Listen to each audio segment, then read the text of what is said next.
Party ఇవాళ జరిగిన polling పై ఏం చెప్పదలుచుకుంది? 100% జరిగింది. ఎందుకంటే వాళ్ళ కళ్ళ ముందు వీడియోలు కూడా బయటకు వచ్చినాయి. ఆఖరికి ఏంటంటే దొంగ ఓట్లకు సంబంధించిన ఐడి ప్రూఫ్లు కూడా కట్టలుగా అయితే మేము ఈసీ కూడా మొత్తం కంప్లీట్ గా మేము ఫిర్యాదు చేయడం జరిగింది. ఆ వీడియోలను షేర్ చేయడం జరిగింది. ఎక్కడెక్కడైతే కాంగ్రెస్ లీడర్స్ డబ్బులు మస్తు రెడ్ హ్యాండ్ దొరికిలో ఆ సంబంధించిన వీడియోలు కూడా మీ ఈసీకి ఇవ్వడం జరిగింది.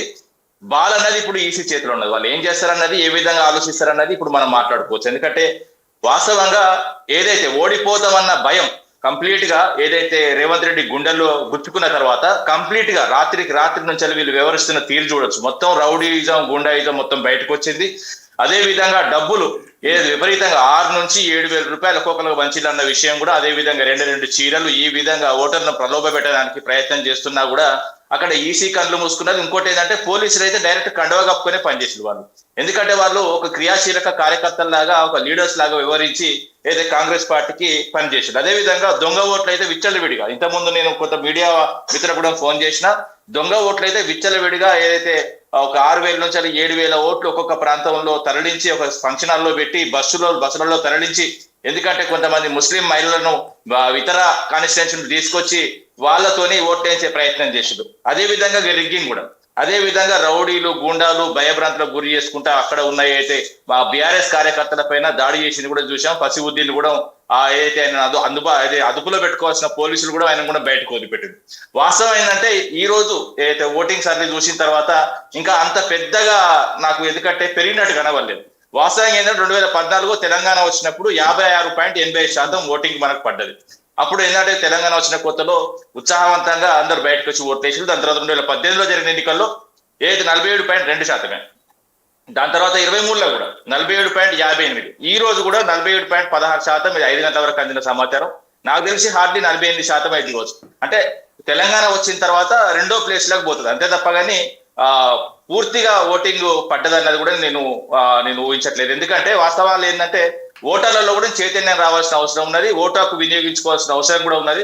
కానీ ఏదైతే ఇక్కడ కాంగ్రెస్ పార్టీకి కానీ, బీఆర్ఎస్ పార్టీకి కానీ, బీజేపీ పార్టీకి కానీ గెలవాలన్న ఆతృత అందరికి ఉన్నది. కానీ వాస్తవం ఏంటంటే అక్కడ ఉన్న ఓటర్లకు మాత్రం ఎన్నికల విధానం మీద, ఎన్నికల మీద చాలా మంది అంటే 50% పైన జనాలు ఓట్లేనికి రాలేదంటే వాస్తవంగా దీన్ని కొంచెం మనం ఆలోచించవలసిన విషయమే. ప్రజాస్వామ్యంలో ఈ విధంగా 50% ఒక ఓటింగ్ ఒక కాన్స్టిట్యున్సీ లో పడిపోతుందంటే ఎన్నికల విధానం మీద, ఎన్నికల ప్రక్రియ మీద వాస్తవంగా నమ్మకాన్ని రోజు రోజుకు కోల్పోతున్నారు. ఎందుకంటే ఈ పైసలు, వాస్తవంగా ఈ తాయిలాలు, ఈ కథలు, ఈ కార్ఖానాలు చేయబట్టి ఎందుకంటే చదువుకున్న విద్యార్థులు కానీ, మేధావులు కానీ వాస్తవంగా ముక్కు మీద వేలేసుకుంటుంది. ఎందుకంటే గెలవాలంటే ఏ విధంగా మేము ఏం చేస్తాము, మేము వచ్చిన తర్వాత ఈరోజు అధికారంలో వచ్చిన తర్వాత ఇంకా మాకు 3 ఏళ్ల పరిధి ఉన్నది, ఈ 3 ఏళ్ల పరిధిలో మేము ఏం చేస్తామని చెప్పుకొని ఓట్లాడగలం తప్ప ఏదైతే 6,000 ఇచ్చి 7,000 ఇచ్చి అడగడం వాళ్ళ తప్పు. అదే విధంగా మిగతా పార్టీలు కూడా ఎవరైతే తక్కువ చేయలేదు, అన్ని పార్టీలు కూడా వాస్తవంగా డబ్బులు పంచినాయి అన్నది జగమెరిన సత్యం. ఇక్కడ దాచుకోనికి ఏం లేదు.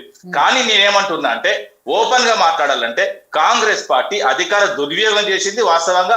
ఇంకోటి ఏంటంటే ఉన్న అధికారులను మొత్తం కంప్లీట్ గా అదుపులోకి తీసుకొని భయభ్రాంతులకు గురి చేసి రాష్ట్రంలో ఒకందుకు అన్ని విధాలు, ఎందుకంటే విద్యార్థుల సమస్యలు ఉన్నాయి, రైతుల ఏదైతే యూరియా సమస్యలు ఉన్నాయి, ఇవన్నీ పక్కకి నెట్టి ఓన్లీ ఉప ఎన్నికల మీద పడి ఏదైతే ఈ 2-3 నెలలుగా ప్రభుత్వ పాలన మొత్తం పక్కకు పెట్టేసి ఓన్లీ ఉప ఎన్నికల మీద, ఈ ఉప ఎన్నికల మీద గెలిస్తే ఏదో ప్రభుత్వం పడిపోయేది లేదు, గెలవకున్నా కూడా ప్రభుత్వం పడిపోయేది లేదు. కానీ ఏంటంటే ఉప ఎన్నికలు ఏదైతే ఒక రెఫరాండం గా ప్రజలు భావిస్తున్నారు కాబట్టి ఎట్టి పరిస్థితుల్లో గెలవాలి అని మొత్తం కంప్లీట్ గా మొత్తం రాత్రికి భుజాల మీద వేసుకొని కాంగ్రెస్ పార్టీకి సంబంధించిన ఎమ్మెల్సీలు, ఎంపీలు, ఎమ్మెల్యేలు మొత్తం కంప్లీట్ మంత్రులు మొత్తం ఆడనే దాదాపు 2-3 నెలల నుంచి అక్కడ తిష్ట వేసి కంప్లీట్ గా నాన్ లోకల్ అని వాళ్ళే అంటారు, మొత్తం నాన్ లోకల్ వాళ్ళే పనిచేస్తారు.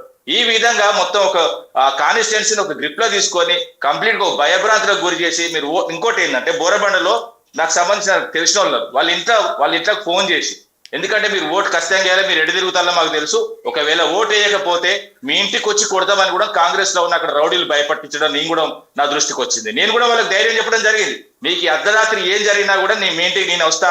నేను కూడా వాస్తవంగా నేను ఇక్కడే ఉన్నా, వాస్తవంగా 5-6 గంటల వరకు నేను ఆడనే ఉన్నా.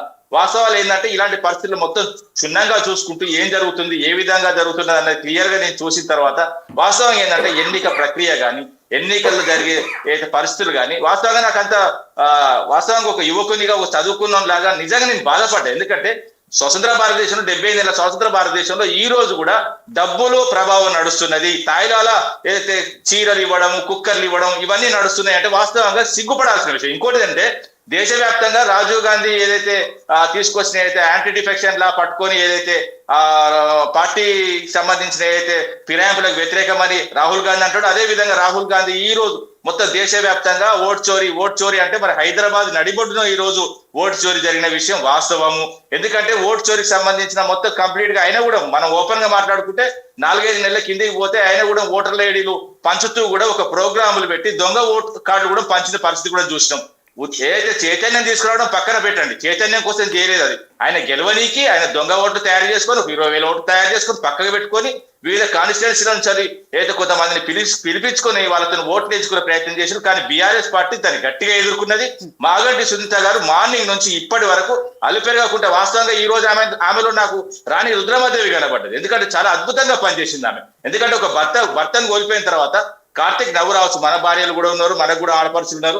వాస్తవంగా ఏంటంటే మనం ఒక మహిళ గురించి మాట్లాడేటప్పుడు కొంచెం జాగ్రత్తగా ఉండాలి. సరే రాజకీయాలు ఉంటాయి పోతాయి, కానీ ఏంటంటే ఒక మహిళ అంత ముందుకు వచ్చి ఒక 3 పిల్లలను పట్టుకొని, ఎందుకంటే మనం కూడా చనిపోతాం, మనం కూడా బతుకోవడానికి ఇక్కడికి రాలేదు.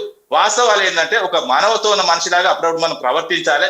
వాస్తవం సరే రాజకీయాలు ఉంటాయి, సరే మీరు పోటీ చేసేది మీరు గెలవాలని మీకు ఉండొచ్చు, కానీ ఒక ఆడపడుచు అంత ధైర్యంగా ముందుకొచ్చి ఈ రోజు కూడా ఆమె ప్రెస్ మీట్లు కానీ ఆమె మాట్లాడిన మాటలు కానీ ఒక తుపాకీలాగా వెళ్ళి అది మీకు ఖచ్చితంగా ఏదైతే 14 తారీఖు ఆమె విలువేందో, ఆమె కథ ఏందో, ఆమె పడే ఓట్లేందో ఆ ఓట్లతో తెలుస్తుంది. నేను వాస్తవం చెప్తున్నా, మేము గెలుస్తున్నాం.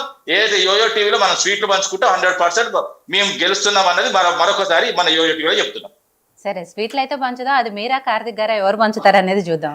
రైట్ కార్తిక్ గారు, ఇక్కడ సరే అధికారంలో ఉన్నారు కాబట్టి పూర్తి స్థాయిలో ఎంత అధికార దుర్వినియోగాలకు పాల్పడ్డారో అంతగా పాల్పడ్డారు. దొంగ